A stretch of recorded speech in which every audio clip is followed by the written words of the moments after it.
Does the art actually matter in manga?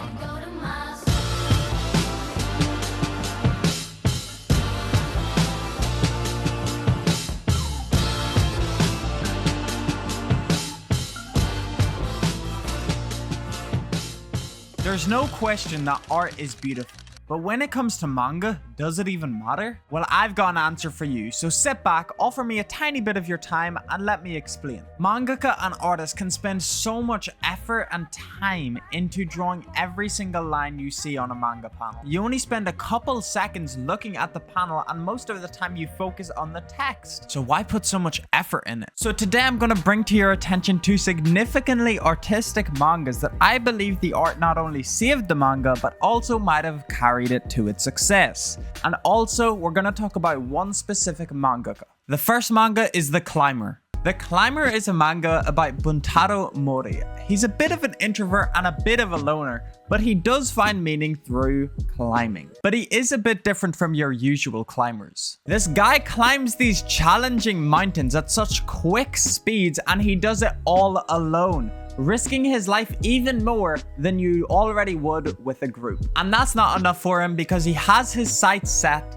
for one of the most challenging mountains on the planet, the K2. And we follow his journey through the mental battles and the physical challenges that come with climbing. And we also, every single chapter, follow through his maturity and growth. And the manga was brought to life with its incredible writing by Nobuta Yoshiro and its beautiful art by Shinichi Sakamoto. I definitely mispronounced those. And for a while, they were able to make an average selling manga that was able to compete with its competitors. But it all went downhill when the writer decided to leave it all up to Sakamoto.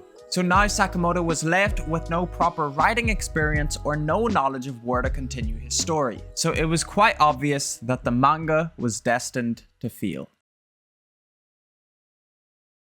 Until its new volume came out and surprised every single current fan and brought a whole new wave of people to the manga. So how did an artist who's never worked on a manga story before change the entire legacy of this manga? This is the art of volume 3 of The Climber, which is the last volume where both the writer and artist work together. Now this is the art in volume 4. This is also the first volume that Sakamoto worked on all alone. So to make up for his lack of experience in writing a manga, he decided to change up the art and also focus on the art more than he has ever focused before. And complement that with the creative freedom he had, it was a success. And he did not stop.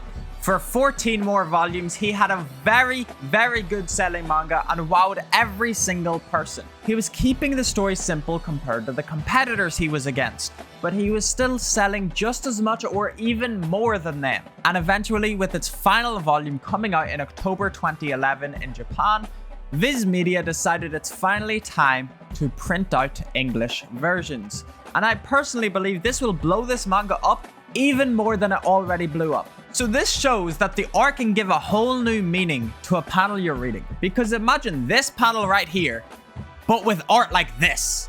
You wouldn't be as interested in the story. And now let's go to the second manga, which I can personally vouch for. With its an amazing story, addictive characters, and unique power system. And of course, its beautiful art. It has recently been in the news for its anime announcement. Of course, it is Gachikuta.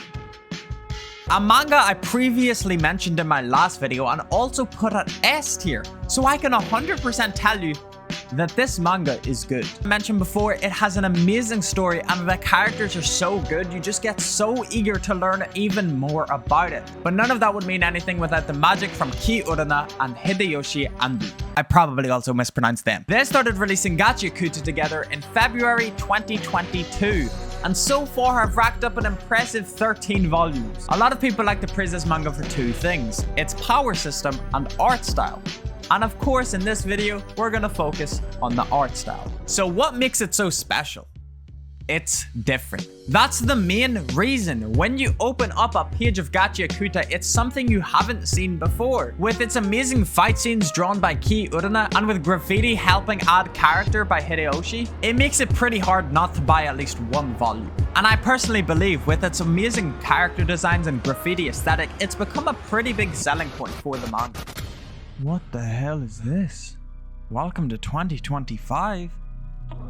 2020? I thought it was 2024. What is that? Another note? 2024 was cool, but not enough? Not enough? I just hit 1K subscribers. What do you mean that wasn't enough? What the where is this coming from? This is some creepy stuff. It's like I'm in an anime or something. No more messing around. It's time. Sincerely, the Dreamkeeper? The Dreamkeeper? The Dreamkeeper? I feel like I've heard that name before. The Dreamkeeper.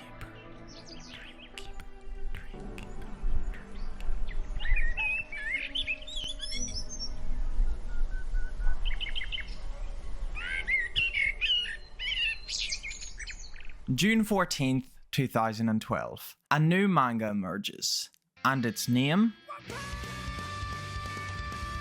But wait, this isn't where our story starts. Let's go back to 2009. And our story starts with a guy called One, who decided to make a little webcomic called One Punch Man and publish it to his personal website. In his story, we follow our main character, Saitama, a seemingly normal man who has the extraordinary ability to beat every enemy with a single punch, which embraces the superhero genre while also kind of mocking it.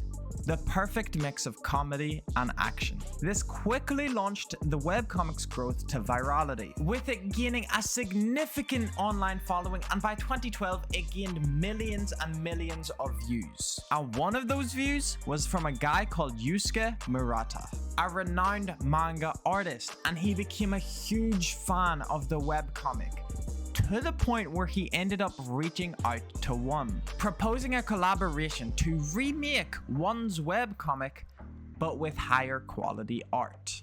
And One agreed to the proposal, and the collaboration began under the publishing house Shueisha. Shueisha.